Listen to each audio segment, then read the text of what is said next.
The moment Callum Merrick's phone exploded to life at 2 a.m., it felt as if the entire universe tilted in a direction he never could have imagined. The sharp ringtone tore through the silence of his tiny living room, where Cal had fallen asleep on the frayed old sofa. On the coffee table, a half-finished beer still carried a ring of condensation, and the TV glowed mutely like a quiet ghost. His body jerked upright on instinct, an old habit forged from years of waking up for Hazel, his 10-year-old daughter. Even after finishing a brutal 14-hour shift at the auto shop, Cal sprang up like a coil.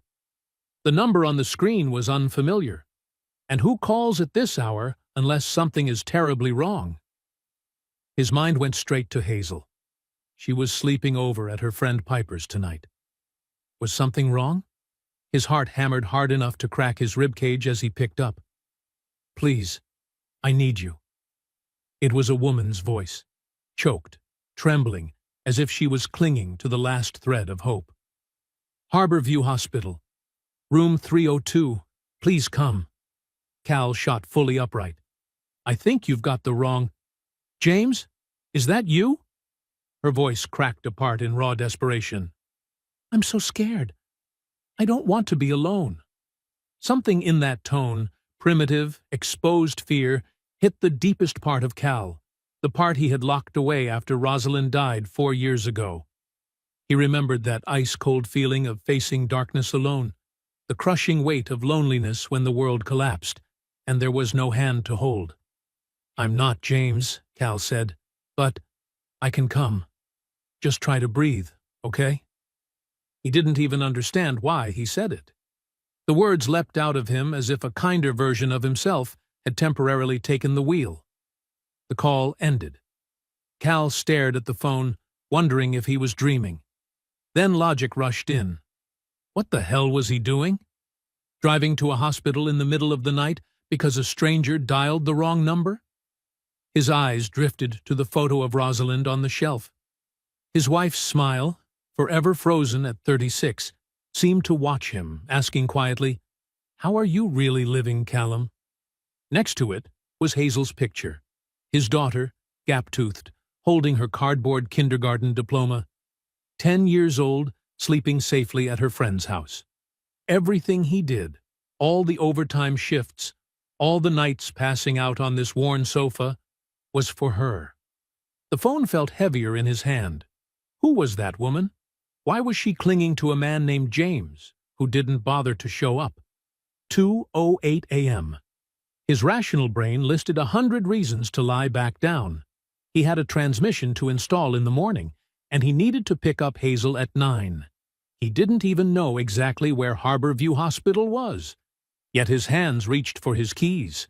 He called Mrs. Constance Bellamy, the elderly neighbor who had insisted multiple times on being his emergency contact. He apologized for waking her and gave a brief explanation, asking if she could keep an eye on his apartment in case Hazel came home early. Then he stepped out the door. Seattle at dawn was eerily empty. Traffic lights changed for cars that didn't exist. Cal drove his beat-up old Ford through the dark city, each mile making him question his own sanity. His shabby car looked completely out of place in the hospital parking lot. Under the harsh fluorescent lights, everyone's face seemed washed pale. Cal followed the antiseptic hallway to the 3rd floor. With every step, the same question echoed. Who goes to a hospital for a stranger at 2 in the morning? But the answer always returned. Because sometimes, in life, all someone needs is someone who shows up. Room 302 was slightly ajar. Cal hesitated. He could still turn around, pretend this night never happened. But the steady beeping of the monitors pulled him forward. He knocked softly. She lay there, copper hair spilling across the white pillow, her face pale but so strikingly beautiful it made him pause. Early 30s, and clearly fighting something far bigger than herself. "You're not James." "No, I'm Callum. You dialed the wrong number," he added quickly when her eyes widened. "I just heard how frightened you sounded. I couldn't not come." She stared at him for a long moment, then suddenly let out a small, broken laugh, a sound tangled with gratitude and bitterness. "I'm Vivian Marlowe," she said, "and it seems the universe sent me a guardian angel, instead of a useless ex-boyfriend." The name jolted Cal. Marlowe Communications, the massive telecom corporation known for swallowing up smaller companies. He had skimmed headlines before dismissing them. That world was galaxies away from his greasy auto shop. "James and I broke up 3 weeks ago," she said, wincing as she tried to sit up. "The doctors said tonight would be rough. I called him again. Stupid, I know." Her half-smile tasted bitter. Some promises were never meant to be kept. Cal hovered awkwardly at the door, unsure whether to step in or step out. He hadn't expected conversation. He just wanted to make sure she wasn't alone and then leave quietly. "Do you want me to call anyone? Family? Friends?" Vivian shook her head. "No one. My father passed last year. My mother lives in Europe. As for friends..." She glanced at the empty chair beside her bed. "That kind doesn't show up at 2 a.m. But since you're already here, could you stay for a little while?" Before Cal could answer, the door opened. A doctor entered, tall, steel-gray hair, every movement efficient and urgent. "The latest results aren't good," the doctor said. "We need to adjust treatment immediately. Ms. Marlowe's leukemia is progressing faster than expected." Vivian's expression didn't change, but Cal saw her fingers turn white as she clutched the sheet. The doctor turned to him. "I'm Dr. Penelope Strand. And you are?" "Callum Merrick. I'm a friend of Vivian's." The lie slipped out as lightly as a breath, startling even himself. Outside in the hallway, Dr. Strand lowered her voice. "Ms. Marlowe has acute myeloid leukemia. We've been treating her for 3 months, but tonight the cancer is resisting the medication." She checked her watch. "The next 48 hours are critical. The new regimen is stronger, but it comes with greater risks." Cal stood there, swallowing each word like stone. So, when she said she was scared, she meant it. Dr. Strand nodded. "We'll begin the new treatment in an hour. Even if you're not family, she wants you to stay. Emotional support matters." Cal's hand tightened around his backpack strap. "I'll stay, as long as she needs." When the doctor left, he remained alone in the dim hallway, trying to understand how his life had veered onto this path. He should call Mrs. Bellamy. He should check on Hazel. He should go back to his already chaotic life. Instead, he walked back into room 302. Vivian now looked impossibly small. The strong, polished mask she wore had completely fallen away. "Did the doctor tell you the dangerous part?" she whispered. "Most people run the moment they hear it." "I'm not most people," Cal replied, taking the chair. "So, Vivian Marlowe of Marlowe Communications. Tell me why a telecom heiress is alone here at 2 in the morning?" Her brows arched. "So you did recognize the name?" "I read the news sometimes," Cal chuckled softly, "while waiting for engine parts." Vivian studied him more closely, as if seeing him clearly for the first time. "So what's the most important thing in your life, Callum Merrick?" "My daughter, Hazel. She's 10. The answer came instantly. "Everything else is just detail." Vivian's gaze softened. "Tell me about her." So he did. For over an hour, between the footsteps of nurses and the hum of machines, Cal talked about Hazel, her science project on engine efficiency, her obsession with vintage cars, how she was better at mechanical intuition than math, their Sunday movie nights they hadn't missed since Rosalind's passing. In return, Vivian cracked open her world, the pressure of being the sole heiress, a skeptical board of directors, the ex-boyfriend who fled after her diagnosis, the friends who evaporated when illness stole her shine.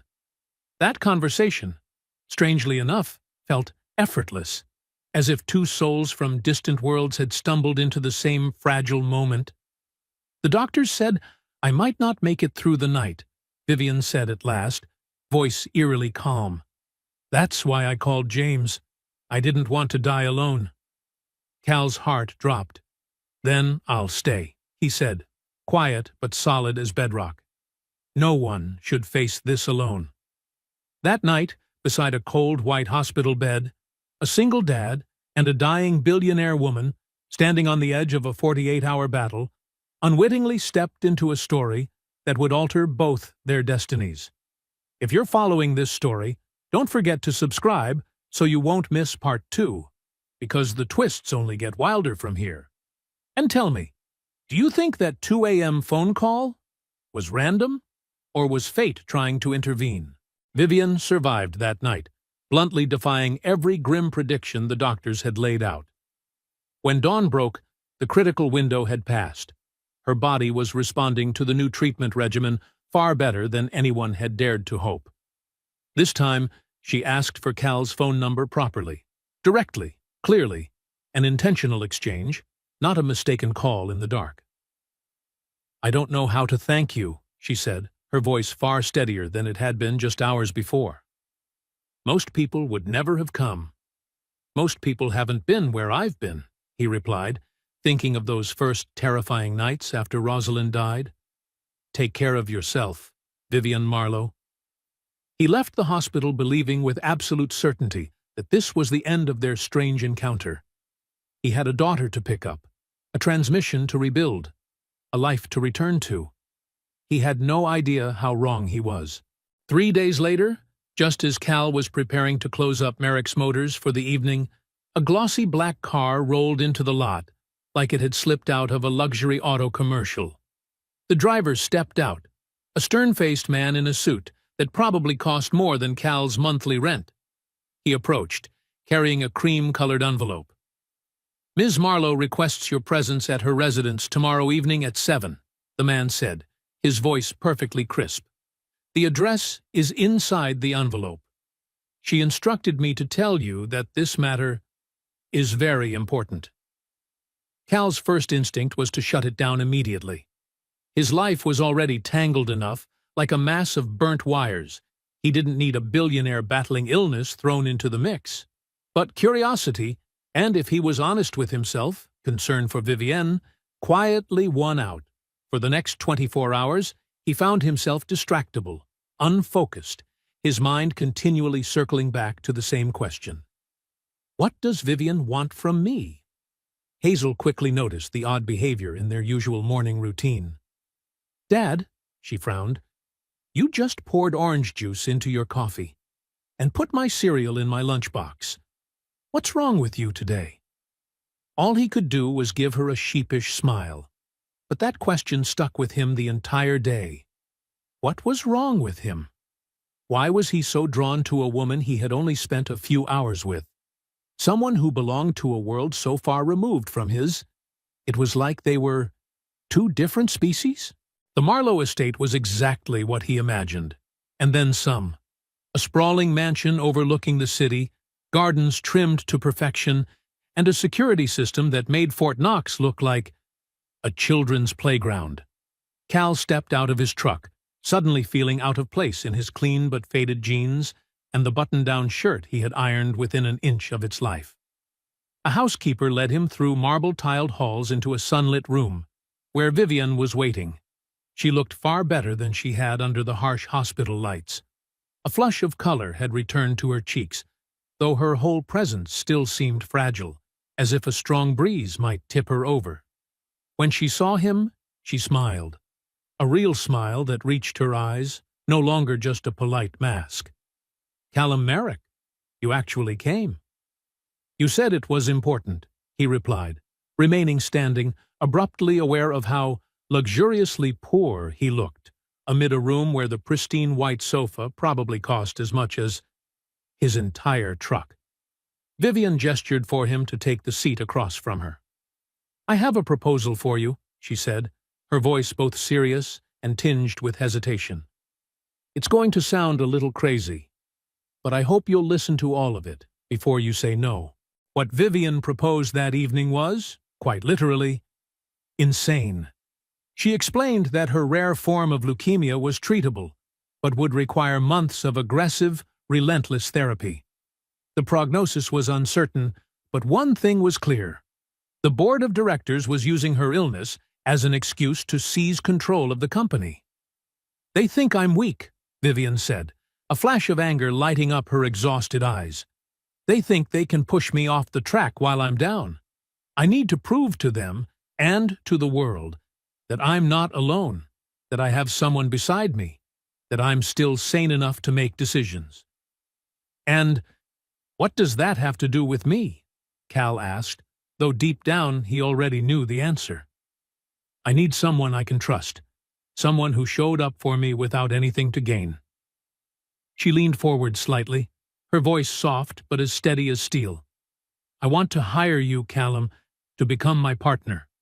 You'll accompany me to treatments, board meetings, public appearances, to show that I have someone at my side."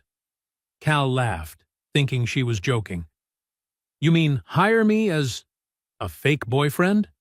Vivian, I'm a mechanic. I have oil under my nails and a kid at home. I don't belong in your world." "That's exactly why it works," Vivian countered. "You have no ties to my industry, no hidden motives, and I'll compensate you fairly. $1 million for 6 months. Cal stopped laughing instantly. Vivian continued, "That amount is enough to secure Hazel's future. Enough to give her opportunities you've only dared to dream about." She had struck the nerve. $1 million. Money that could rewrite the entire future for him and his daughter. A better home in a safer neighborhood. A college fund.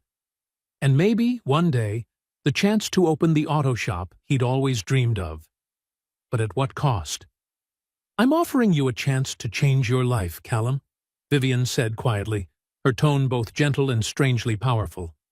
"And all you have to do is stand beside me while I fight to live." Cal left the estate without giving an answer. His mind spun like an engine missing a spark plug.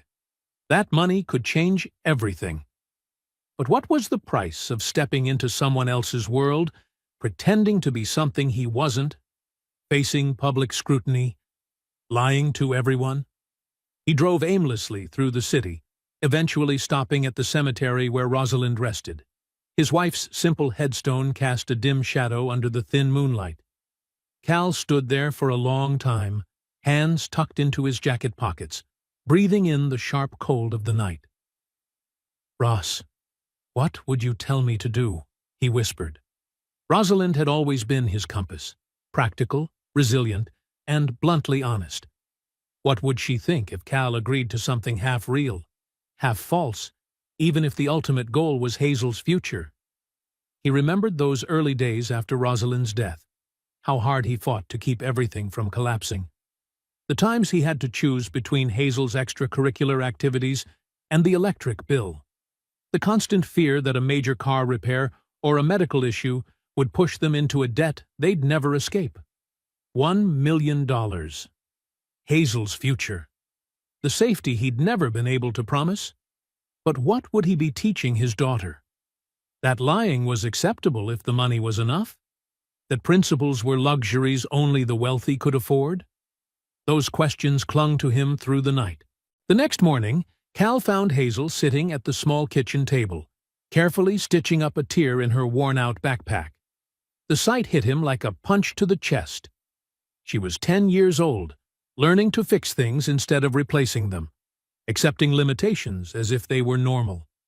And Cal realized that was exactly the burden he hoped she'd never have to carry. When Hazel looked up and smiled, gap-toothed, looking exactly like her mother, Cal knew the answer. He dialed the number Vivian had given him. "I'll do it," Cal said.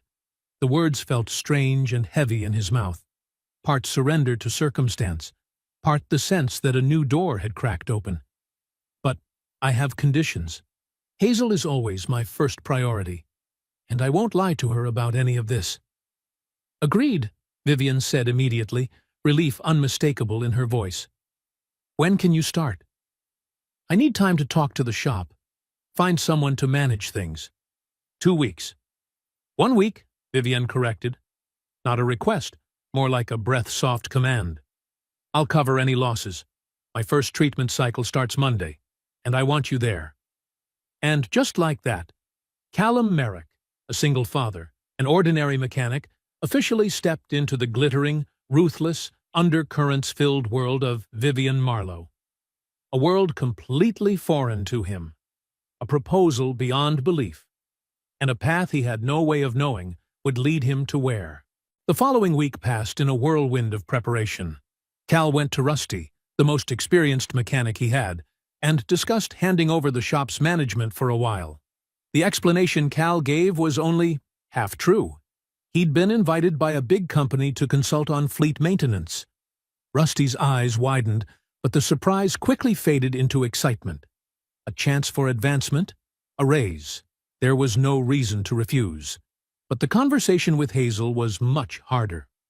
In their usual pizza place, surrounded by the smell of hot cheese and the clatter of voices, Cal gently explained that he would be working closely with Vivian Marlowe for the next 6 months, helping her through her cancer treatment. "So, you're like her nurse?" Hazel asked. A slice of pepperoni paused halfway to her mouth. "Not exactly. More like a friend who helps her. Someone who drives her to appointments, supports her in meetings when she's tired." Cal chose his words carefully, trying to balance truth with the half-truth he was now committed to. "And since she and I will be seen together a lot, people might think I'm dating her." Hazel's eyebrows shot up. In her eyes was a mix of caution and concern, so much like Rosalind it almost hurt. "Are you dating her? Is she going to be my new mom?" Cal squeezed his daughter's hand across the table. "No, sweetheart, nothing like that. She's just someone who needs help, and I happen to be in a position to help."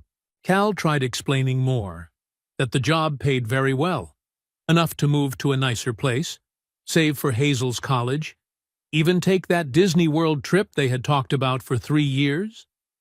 Hazel stared at him for a long moment, with a measuring look that made him uneasy, a look far too similar to her mother's. "But if you pretend to date her, isn't that lying?" The question stabbed straight through Cal. "Yes, in a way," he admitted, because he couldn't expect Hazel to hold on to principles he himself was bending. "But sometimes life is more complicated. There's a difference between a lie that hurts someone and a lie that helps someone who truly needs it." Hazel tilted her head, thinking. "Like when I told Mrs. Bellamy I liked the sweater she gave me for Christmas, even though it was itchy and covered in cat hair?" Despite the tension, Cal burst out laughing. "Yeah, something like that." Hazel nodded solemnly, then her face lit up like a Christmas tree. "So, if we move, can I have a room with a window seat, and we paint it blue? And can we get a dog? You always said we couldn't because the apartment was too small." Cal ruffled her hair, relief flooding through him. "One step at a time, sweetheart. Let me start this job first, okay?" The first Monday, the day Cal officially stepped into Vivian's world. He wore the new clothes her assistant had sent, designer jeans, a cashmere sweater so soft he felt unworthy of touching it. Everything felt foreign to a man used to living in cotton, denim, and the smell of motor oil. Vivian waited for him in the foyer. She wore a simple but elegant outfit, black trousers, a cream blouse, a silk scarf wrapped carefully around her head to hide the thinning hair from chemotherapy. "Ready to be my eye candy?" she joked, but the smile didn't fully hide the tension in her eyes. Cal offered his hand with exaggerated gentlemanly flair, making her laugh for real. "What's on the schedule today? Chemo? And then the board meeting?" he asked as they headed for the door. "Exactly." Vivian exhaled, her expression dipping slightly. "Treatment at 10, board meeting at 2. My doctor told me to reschedule, but I can't look weak right now. Not when Donovan Westfield is circling like a vulture." Vivian's private cancer center was nothing like Cal had imagined. Leather recliners instead of hospital beds, warm lighting instead of harsh fluorescence. Fresh flowers replaced every morning. But the truth remained. IV stands, monitors, antiseptic smells, and the pain hiding behind Vivian's attempts at composure. Cal had not prepared himself for this. She had been so sharp, so strong, He'd almost forgotten she was sick. But when the nurse connected the IV, and Vivian stifled a sharp breath as chemicals rushed into her bloodstream, everything became painfully real. "You don't have to stay in the room," Vivian said, sensing the tension in his eyes. "Just being in the waiting area is enough. The staff all know who I am." But Cal shook his head. "I'm not here just for show." He pulled a chair beside her and sat close. "Tell me about your company. Marlowe Communications. What do you actually do?" 3 hours passed to the sound of chemo dripping steadily. Vivian spoke about her father's legacy, a telecommunications empire built from nothing, and her own vision to bring it into a new era. Cal listened, asked questions, and slowly watched life return to the pale slopes of her cheeks. When treatment ended and Vivian was too weak to stand, Cal helped her to the car, without being asked, without needing an explanation. Paparazzi were waiting. Of course, Vivian had planned for that. A fragile heiress stepping out of a treatment center, supported by a mysterious man's arm. That was the kind of story every tabloid devoured. The next day, headlines were everywhere. "Marlowe heiress finds love amid illness. Who is the mystery man supporting Vivian Marlowe?" And just like that, Cal Merrick, a regular mechanic, a single father who only wanted a quiet life, stepped into a media storm he had no idea was about to swallow him whole. "So it worked," Vivian said dryly when Cal arrived at the estate the next day. She was curled up on the sofa, looking exhausted but oddly satisfied, her hand sliding across the tablet in front of her. Cal caught a glimpse of the photos of them, Vivian looking fragile but fiercely determined, and he himself caught in a side profile, his face serious as he helped her into the car. "That's all you care about? Just the media effect?" Cal couldn't hide the bitterness in his voice. After witnessing her struggle with pain, seeing everything boiled down to a strategic move in their arrangement, suddenly felt hollow. Vivian looked up, her expression unreadable. "At this moment, yes," she said, pointing to the screen where an email was open. "My board meeting is in 2 hours, and these photos just strengthened my position significantly. They can't paint me as a weak, isolated woman. Not when there's a strong, devoted man beside me." "I'm not devoted. I'm being paid," Cal reminded her, a surprising sting rising in him at being reduced to a bullet point in her strategy. Something flickered in Vivian's eyes. Maybe pain, maybe just exhaustion. "Of course, I didn't mean otherwise." Her voice slid back to cold professionalism. "Now, if you'll excuse me, I need to prepare for the meeting. Sienna will take you to the library. You can wait there." Sienna Doyle, Vivian's personal assistant, led Cal into a paneled oak room lined with books. When she turned to leave, Cal gently touched her sleeve. "Hey, can I ask you something? How long have you been working for Vivian?" Sienna studied him with a calculating look, weighing how much she should share with a rented boyfriend. 5 years. I started as an intern at Marlowe Communications in college. Vivian selected me for her personal team after I graduated." "So, you know her very well. Better than most. In that case, tell me about Donovan Westfield." Vivian talks about him like he's her sworn enemy. Sienna's face darkened slightly. Westfield was her father's right-hand man for nearly 30 years. He assumed he'd be the successor when Edmund Marlowe passed. But Edmund left control to Vivian instead. Westfield never forgave her, especially now that she's making changes her father always resisted. "And now, with her illness," Cal hesitated. "He's using it to push her out," Sienna finished. "That's why she hired you, to look strong, supported." She glanced at her watch. "The car leaves for Marlowe Tech Center in 45 minutes. Vivian will want you dressed appropriately. I've prepared a few options in the parlor." Those options turned out to be 3 designer suits, any one of which probably cost more than Cal earned in a year. A tailor was waiting, making quick alterations to ensure that when Cal stepped out the door, He would look more like the boyfriend of a billionaire than a mechanic fresh off a shift. When they arrived at Marlowe Tech Center, a gleaming tower of glass and steel in downtown Seattle, Cal felt like an actor shoved onto stage before reading the script. The suit fit perfectly, but to him it still felt like a costume. The hairstyle Sienna forced him to wear was too precise, too intentional for a man used to raking his fingers through his hair. Even his hands felt strange, the deep-set grease scrubbed away by a manicurist until almost nothing remained, though Cal knew it would never vanish entirely. Vivian, on the other hand, transformed without the slightest awkwardness. Despite having undergone treatment that morning, she walked into the building with commanding confidence. The silk scarf had been replaced with a wig so natural that, had he not known, Cal would never have guessed. Makeup obscured the pale undertone of her skin, and the tailored suit radiated authority and control. Cal followed her, reminding himself of the old lessons from his military father. Stand tall. Look people in the eye. Speak only when needed, and when you speak, make it solid. Show strength without flexing. Simple rules, but useful every time he stepped into a new battlefield. The boardroom was exactly the kind of place where people never laughed for fun. A large mahogany table, polished like a mirror. Men in expensive suits seated around it, their gazes sliding between curiosity and open hostility. When Vivian introduced Cal as her partner, she offered no further explanation, no backstory, no clarifying details. She simply presented him as an undeniable fact everyone had to accept. "As you can see," Vivian began, her voice like velvet-wrapped steel, "I am fully capable of continuing my role as CEO.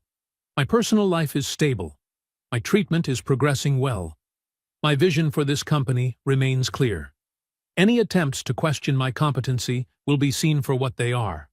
Opportunistic power plays, nothing more." The men exchanged glances. One silver-haired man, with eyes cold enough to make Cal think of sharks, locked his gaze on him. "And her companion?" Donovan Westfield's voice was soft but razor-sharp, dripping with disdain. "What's his background, Mr. Merrick?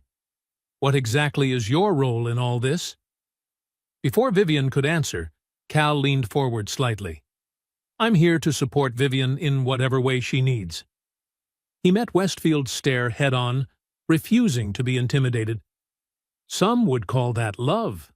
Others would call it basic human decency. Either way, I'm not going anywhere. The room went silent, as if the air itself had been sucked out. Under the table, Vivian's hand found his, squeezing lightly, a gesture that could have been gratitude, or a warning he'd just poked a hornet's nest. Cal wasn't sure which, but he squeezed back, a silent promise that he was all in, at least for now. After the meeting, as they walked toward the parking garage, Vivian broke the silence first. That response was unexpected. "Thank you." "Don't thank me. I just can't stand that tone," Cal replied, still surprised by the instinctive protectiveness he'd felt toward her. "Those people are sharks." "Yeah," Vivian nodded, her eyes lingering on the row of mirrored buildings reflecting the gray sky. "And you just jumped into the tank with them." She turned to him, her expression suddenly sharper. "Be careful, Callum. These people play for real." And it wouldn't be long before he would understand she wasn't exaggerating in the slightest. 2 weeks later, while Cal was picking Hazel up from school, a black sedan slid into the parking lot and stopped right behind his old truck. Instinctual alertness flared. Cal immediately handed the keys to his daughter, motioning for Hazel to get in the truck and lock the doors. Only when she was safely inside did Cal turn back. And when he saw who was stepping out of the sedan, a chill ran down his spine. Donovan Westfield, sleek gray suit, the walk of a man accustomed to commanding a boardroom with a single glance. "Mr. Merrick, I'd like a word," Westfield said, polite in tone but tinged with threat. Cal positioned himself squarely between the man and the truck. "What do you want?" "I just want to understand. Your arrangement with Vivian Marlowe. A smile flickered, thin, cold, and never reaching his eyes. Strange that someone like her would suddenly be involved with someone like you. Someone like me? Cal repeated, voice flat but his gaze sharp. Oh, come now, Westfield murmured with a small shrug. A mechanic. A single father living in the poorer side of town. Not exactly the type of man Vivian has ever looked twice at. He tilted his head. I've stood beside Edmund Marlowe's board for 30 years. I knew him better than his own daughter. And I know when something doesn't add up. Tell me, how much is Vivian paying you to play the role of her boyfriend while she battles that disease? Cal's blood stilled, but his exterior remained calm. You're barking up the wrong tree. Are we sure about that? Westfield lowered his voice to something almost serpentine. $1 million over 6 months. Correct? For someone like you, that's life-changing money. Enough to make you do things you normally wouldn't. Cal stepped forward. Stay away from me and my daughter. And stay away from Vivian. Westfield let out a soft, contemptuous laugh. What will you do? Run to Vivian and say I threatened you. She already knows I'm her enemy. But let me offer another path. He leaned in. $3 million. Just walk away. And tell the press that this whole relationship was nothing but a fabrication. The blow hit Cal like a hammer. $3 million. A brand new life for Hazel. An escape from a world he never belonged to. For a brief, flickering second, Cal genuinely considered it. But then Vivian's image appeared in his mind. A woman fighting both her illness and a board ready to rip her legacy from her hands. A woman who had dialed the wrong number in her moment of deepest fear and found a stranger who showed up when he didn't have to. You're trying to destroy her, Cal said, not a question. I'm trying to protect Marlowe Communications from a woman who's too emotional, too fragile to lead, Westfield replied, voice hard as stone. Edmund understood that business requires emotional distance. Vivian never learned that. Cal turned toward his truck. $3 million, Merrick, Westfield called after him. Think about your daughter. What kind of father turns down that kind of security? Cal stopped. In the terrifying quiet of that moment, he knew Westfield was partly right. He had taken the job for Hazel. Her future. That had always been his driving force. But then he remembered that morning. Hazel carefully stitching the strap of her torn backpack instead of asking for a new one. Her quiet resilience. The way she never complained about what they lacked. If he took that money, what would he teach her? That loyalty could be bought? That principles were luxuries meant only for the wealthy? Cal drew in a long breath. The kind of father who wants his daughter to be proud of him, he said, opening the truck door. Hazel looked up from her book, curiosity in her eyes. Who was that man, Dad? Someone who thinks he can buy things that aren't for sale, Cal replied, forcing a smile. How was school today, sweetheart? That night, after Hazel was asleep, Cal called Vivian. He didn't want to discuss it over the phone. Someone like Westfield had more than enough resources to listen in. He suggested meeting somewhere neutral, a small cafe near his apartment, the kind of place Westfield would never bother to step into. Vivian arrived looking so different that Cal needed a second to recognize her. Simple jeans, a soft sweater, the silk scarf replaced by a beanie. Gone was the polished heir to a billion-dollar empire. What remained was a young woman who looked tired but fiercely resilient. When Cal described how Westfield had shown up at Hazel's school, her face drained with fury. He went to Hazel's school? She clenched the teacup. That's crossing every boundary. He offered me $3 million to walk away, Cal said quietly, aware of nearby ears. And to reveal that we're just pretending. Vivian was silent for a long moment. She stirred her tea but didn't drink. And you refused. $3 million, triple what I'm paying you. Of course, Cal said, as if it were the most obvious thing in the world. Vivian looked up. Her eyes searched his, for confirmation, for trust, or for proof of something she'd always feared. "Is that," she whispered, "all this is to you? Money?" Cal exhaled, running a hand through his hair. "At first, yes. I won't pretend otherwise. But that's not the only reason. I agreed because you needed help, and I could help. Same reason I showed up at the hospital that night." He leaned forward, eyes steady on hers. "Money matters, but it isn't everything." Something shifted between them in that instant, subtle but undeniable, like the ground quietly shifting beneath their feet. Vivian slowly extended her hand. Her fingers brushed his, so lightly it hardly felt real. "Thank you," she whispered, "for being someone I can trust." The next day delivered a blow no one saw coming. Photos began circulating everywhere. Cal entering the Marlowe estate late at night, Vivian handing him an envelope that looked like cash, and blurry documents that seemed to outline their agreement. The story spread like wildfire.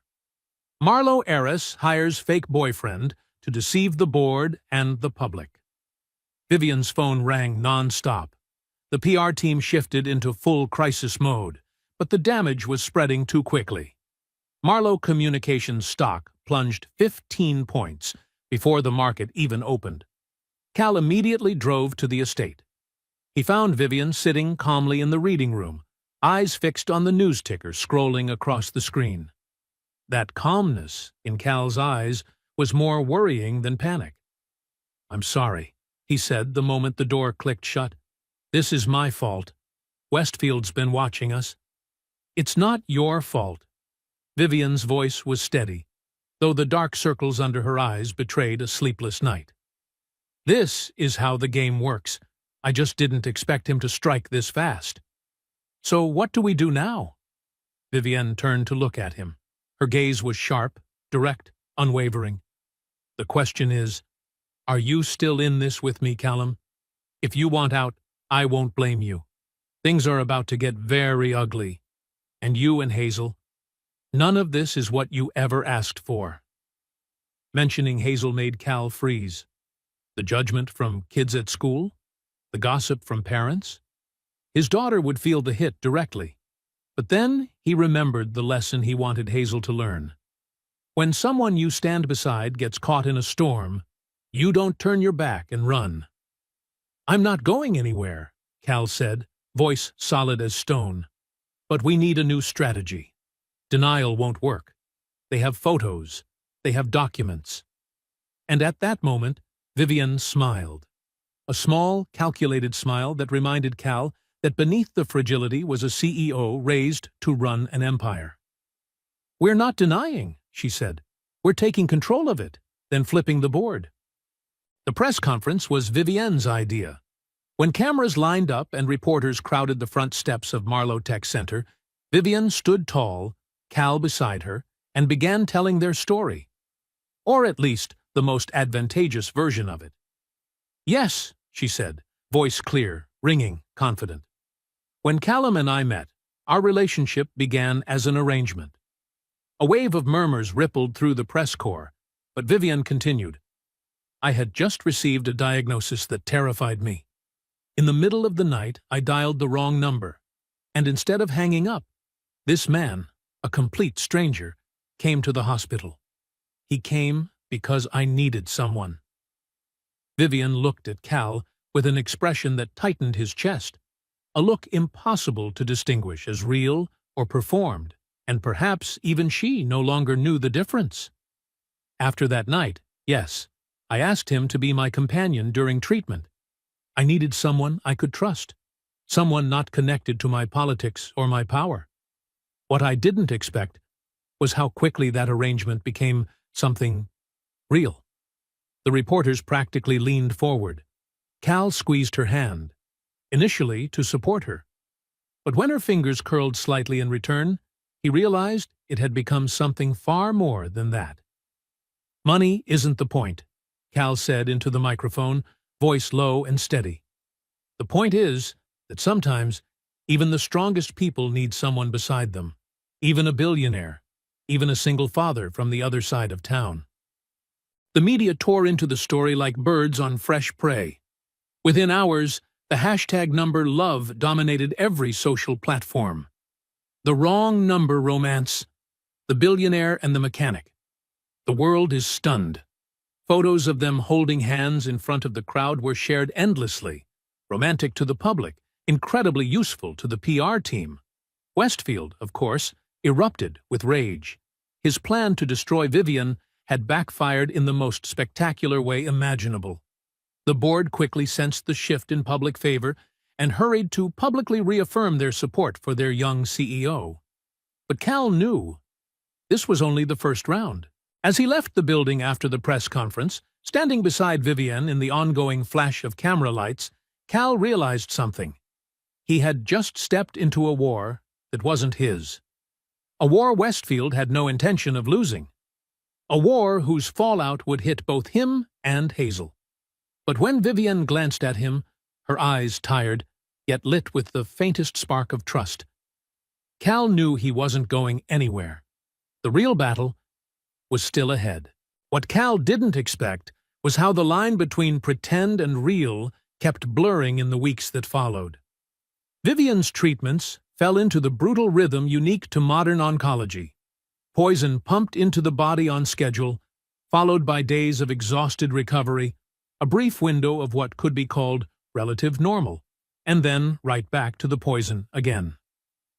Cal slowly learned medical terms he never wanted to know, developed a sixth sense for when Vivian's nausea was about to hit, and became an expert in the smallest forms of comfort. An extra pillow, a cup of ginger tea, a timely sentence. Things that didn't erase the pain, but made the unbearable just a little less harsh. Hazel, astonishingly, adapted to the new circumstances with a resilience only children seem to possess. When the initial media storm settled, Vivian suggested Hazel come visit the estate, thinking a big house and sprawling garden might lift a 10-year-old's spirits. None of them predicted the almost immediate bond that formed between Hazel and Vivian. It started with a tour of the mansion's library, Vivian showing Hazel first-edition children's classics, telling stories of how she used to hide between the shelves to avoid her father's intimidating business partners. "Dad, did you know Vivian has an original illustrated edition of Alice in Wonderland?" Hazel burst into the kitchen where Cal was making coffee, eyes wide. "And she even let me wear white gloves like in a museum to hold it." From there, things continued with drawing lessons, Vivian unexpectedly revealing an artistic talent that surprised even Cal. She had once studied at the Rhode Island School of Design before her father forced her to drop out in favor of a more practical business degree. Now she sat in a sunlit room overlooking the Seattle skyline, patiently teaching Hazel how to build perspective, how to shade. The two of them bent over a sketchbook, as if they'd slipped into a world that belonged only to them. "She has a natural gift," Vivian whispered to Cal one afternoon while Hazel was absorbed in sketching the rose garden below. "She sees things adults overlook, the way light changes shape, the way shadows create depth. She has an artist's eye." Cal felt a strange mix of pride and unease. He had always encouraged Hazel's interest in mechanics, automatically assuming she might one day follow in his footsteps. He had never imagined his daughter could carry talents he didn't know how to nurture, passions he didn't have the expertise to guide. What else had he missed about his own child? As Vivian's physical strength rose and fell with each treatment cycle, Cal began taking on more responsibility within her business world.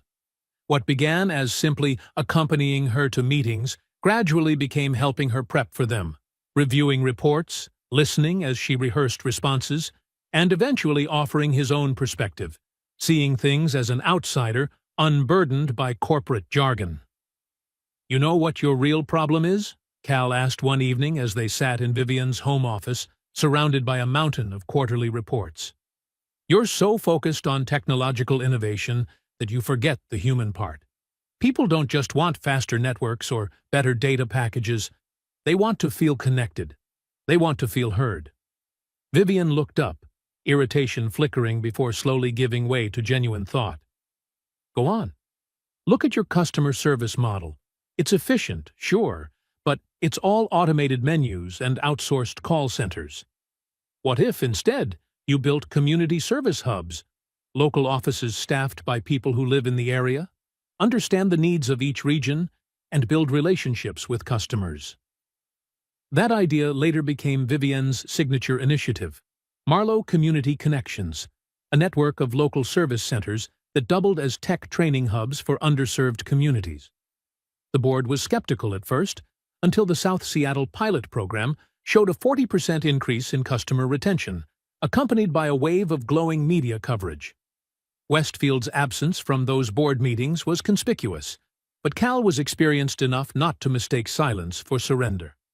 Someone like Donovan Westfield didn't retreat. He stepped back to sharpen the blade. The next blow came 3 weeks after the press conference, in a way Cal never saw coming.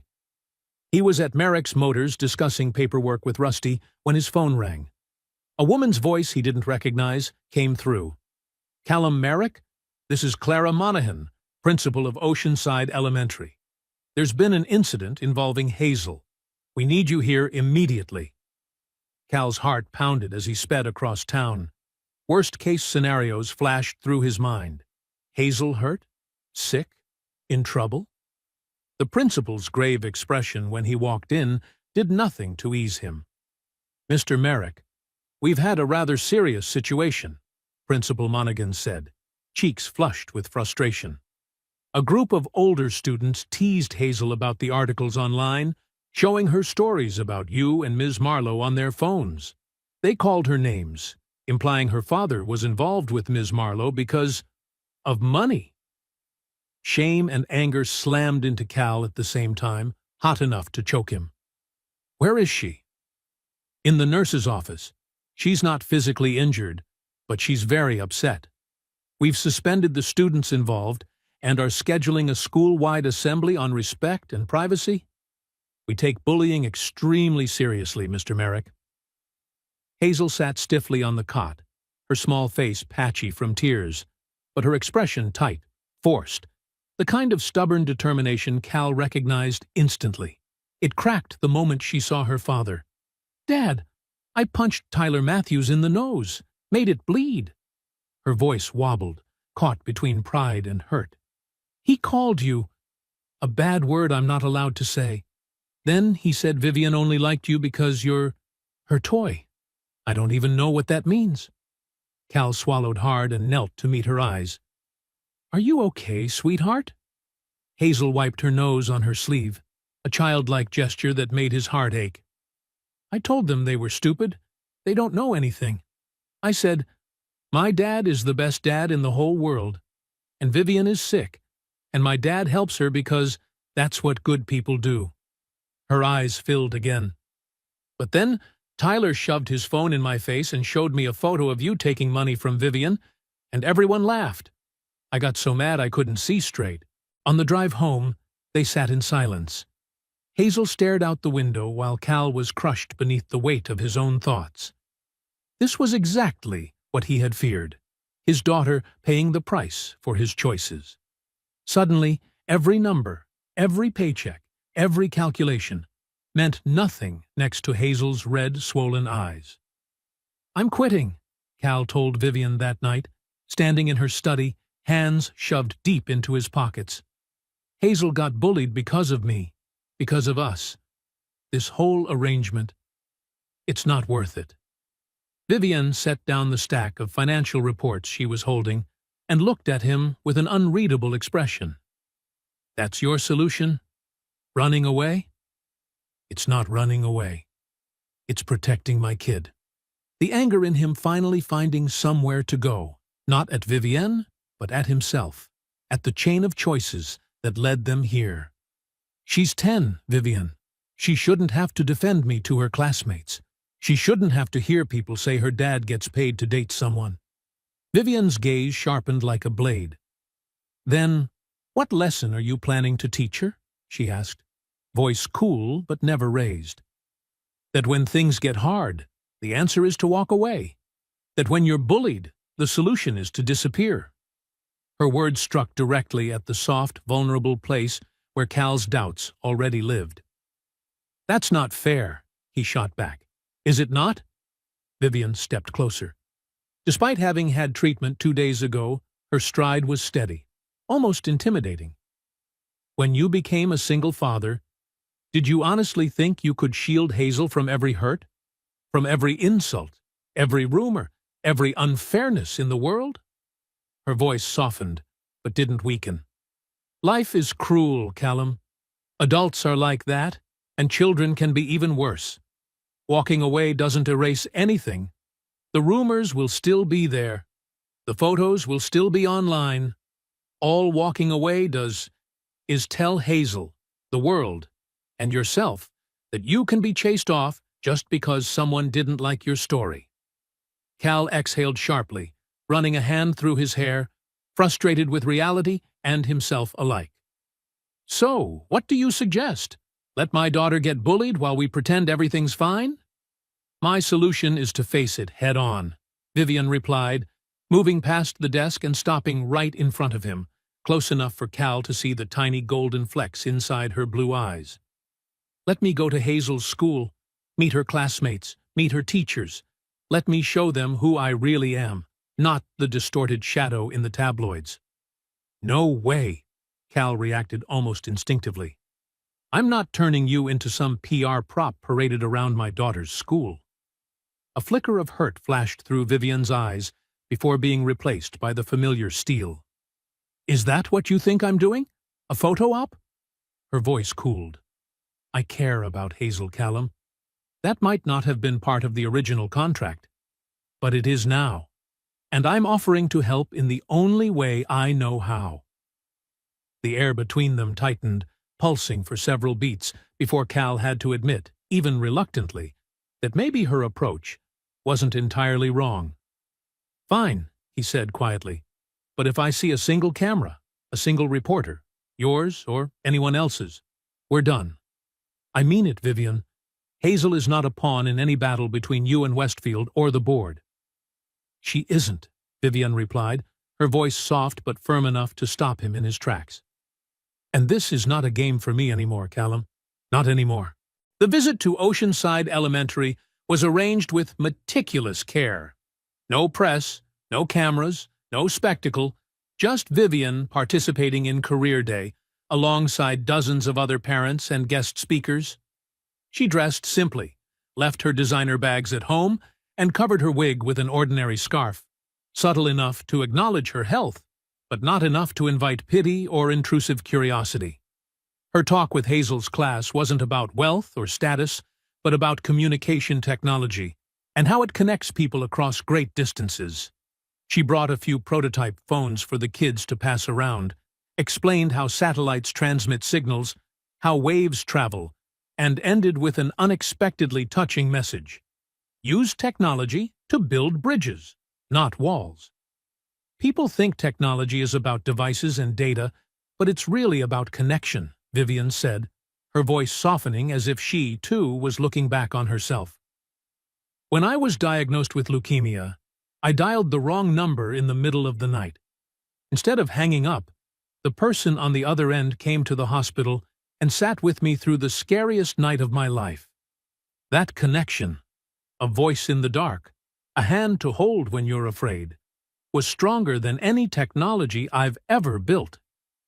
Hazel sat in the front row, practically glowing with pride. The kids who had whispered behind her back could only stare, slack-jawed. After the presentation, Vivian went down to the cafeteria to have lunch with Hazel, sitting at the noisy table as if she ate off plastic trays every day. She answered questions about satellites and cell towers while skillfully deflecting personal ones with light jokes that made the kids burst out laughing. By the time they left the school, something fundamental had shifted. In the children's eyes, Vivian was no longer the woman who paid Hazel's dad to be her boyfriend. She had become Hazel's friend, a fascinating adult who knew a lot about art and technology, and most importantly, treated Hazel as if her thoughts truly mattered. That night, when Cal tucked Hazel into bed, the question he had feared finally emerged. Dad, do you love Vivian?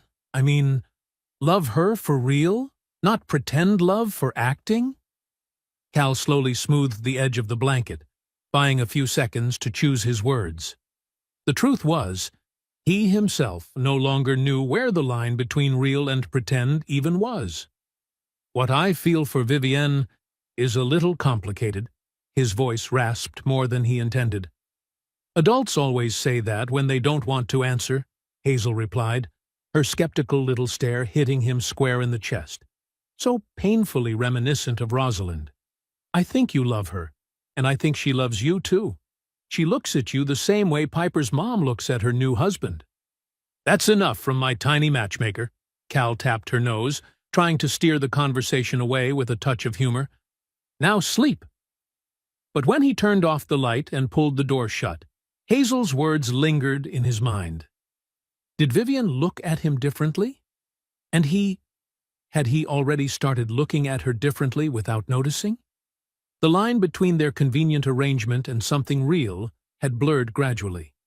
And only when he was forced to confront it tonight did Cal realize, somewhere along the way, their deal had grown into something neither of them had planned for. And just like that, the pieces of their lives began to fit together in ways no one could have predicted.